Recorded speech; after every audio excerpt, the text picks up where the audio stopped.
Boss season 8 లో one of the strong contestant గా నిఖిల్ కొనసాగుతున్న సంగతి తెలిసిందే. ఇందులో భాగంగా ఎలిమినేట్ అయిన కంటెస్టెంట్స్ ని హౌస్ లోకి పంపించి నామినేషన్ చేపించిన సంగతి తెలిసిందే. ఇక మణికంఠ నిఖిల్ ని నామినేషన్ చేసి చెప్పిన రీజన్ ఏంటి అంటే, నిఖిల్ 2-3 వారాల్లో నువ్వు ఆడిన గేమ్ ఇప్పుడు కనిపించట్లేదు. నువ్వు గాని ఆట మొదలెడితే నీతో ఎలాంటోడైనా సరే సరిపోడు. నువ్వు బిగ్ బాస్ హౌస్ కే తోపు. అలాంటిది నువ్వు గేమ్ మానేసి నీ ఎమోషన్స్ ని నువ్వు కంట్రోల్ చేసుకోలేక చాలా ఇబ్బంది పడుతున్నావు. నువ్వు గనక ఎమోషన్స్ ని గనక కంట్రోల్ చేసుకోకపోతే నువ్వు ఈ సీజన్ విన్నర్ అవ్వడం కష్టం అని చెప్పేసి మణికంఠ నామినేషన్ చేసి మరి నిఖిల్ కి గైడెన్స్ చేశాడనే చెప్పాలి. నువ్వు నిజంగా గేమ్ మొదలెడితే నీ అంత తోపు బిగ్ బాస్ హౌస్ లోనే ఉండడు. ఏదేమైనా సరే ఎమోషన్స్ ని కంట్రోల్ చేసుకొని నీ గేమ్ మీద నువ్వు కాన్సన్ట్రేషన్ చెయ్యాలని, నువ్వు ఈ సీజన్ విన్నర్ అవ్వాలని నేను మనస్ఫూర్తిగా కోరుకుంటున్నాను. అందుకే నేను నిన్ను నామినేషన్ చేస్తున్నాను అంటూ మణికంఠ బయట ఏదైతే జరుగుతుందో అది క్లియర్ కట్ గా నామినేషన్ రూపంలో నిఖిల్ కి తెలియపరిచాడు.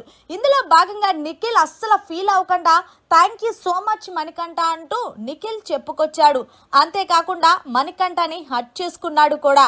ఇక గౌతమ్ కూడా నిఖిల్ కి చెప్పావు కదా, నాకు ఏదో ఒక అడ్వైస్ ఇవ్వచ్చు కదా అని గౌతమ్ ఇంకా ఎట్టకేలకి అడిగినా మణికంఠ ఆడుతున్నావు కదా గేమ్ ఆడు చూద్దామంటూ జలక్కిచ్చాడనే చెప్పాలి. ఇక అలాగే మణికంఠ నబిల్ ని కూడా నామినేషన్ చేసి చెప్పిన రీజన్ ఏంటి అంటే, నబిల్ మొదట్లో నీ గేమ్ చాలా బాగుండేది, కానీ రాను రాను నీ గేమ్ పక్కన పెట్టేసి అదర్ యాక్టివిటీస్ ఎక్కువైపోయాయి. నువ్వు కప్పు కొట్టాలి అంటే నీ గేమ్ నువ్వు ఇంప్రూవ్ చేసుకోకపోతే అది చాలా కష్టం అంటూ చెప్పుకొచ్చాడు మణికంఠ. ఇక ఇందులో భాగంగానే సీత చెప్పిన రీజన్ ఏంటంటే, నువ్వు అమ్మాయిల ఎమోషన్స్ తో ఆడుకుంటావు, అమ్మాయిల్ని టెంప్ట్ చేస్తావు, అంతేకాకుండా వాళ్ళంతటా వాళ్ళు వచ్చి నీ మీద ఫీలింగ్ ఉండేలాగా చేయించుకుంటావు. ఇది కరెక్ట్ కాదు నిఖిల్ అంటూ ఈ రీజన్ చెప్పి నామినేషన్ చేసింది నిఖిల్. అసలు సీత చెప్పిన రీజన్ అర్థం పర్థం లేనిదనే చెప్పాలి. ఇక్కడ గమనించాల్సిన విషయం ఏంటంటే, నిఖిల్ హౌస్ లో ఉన్న కంటెస్టెంట్స్ లో ఎవరైతే అమ్మాయిలు ఉన్నారో వాళ్ళ మీద ఎప్పుడు స్పెసిఫిక్ గా ప్రేమ అనేది ఒక్కల మీదే చూపించలేదు. అందరూ సమానులే, అందరూ ఇదే అన్నట్టు చూపించాడు తప్ప ఎప్పుడు తిన నాకు ఎక్కువ తను నాకు తక్కువ అన్న ఉద్దేశం లేదు. అలాంటిది వాళ్ళు నిఖిల్ మీద ఎమోషన్స్ పెట్టుకుంటే నిఖిల్ ఏం చేస్తాడు, అది కూడా నిఖిల్ తప్పేనా, ఇలా కూడా నామినేషన్ చేస్తారా అన్నట్టు ప్రశ్నలు తలెత్తుతున్నాయి.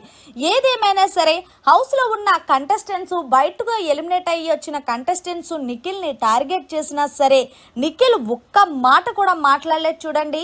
అది విన్నర్ అయ్యే క్వాలిటీ అక్కడే తెలుస్తుంది. మరి మీరేమంటారు? మణికంఠ చేసిన నామినేషన్ కరెక్టా, లేకపోతే సీత చేసిన నామినేషన్ కరెక్టా, అలాగే నిఖిల్ డిఫెన్స్ చేసుకోకపోవడం కరెక్టా అనేది కమెంట్ సెక్షన్లో తెలియజేయండి. మరిన్ని లేటెస్ట్ అప్డేట్స్ కోసం చూస్తూనే ఉండండి మన ఛానల్.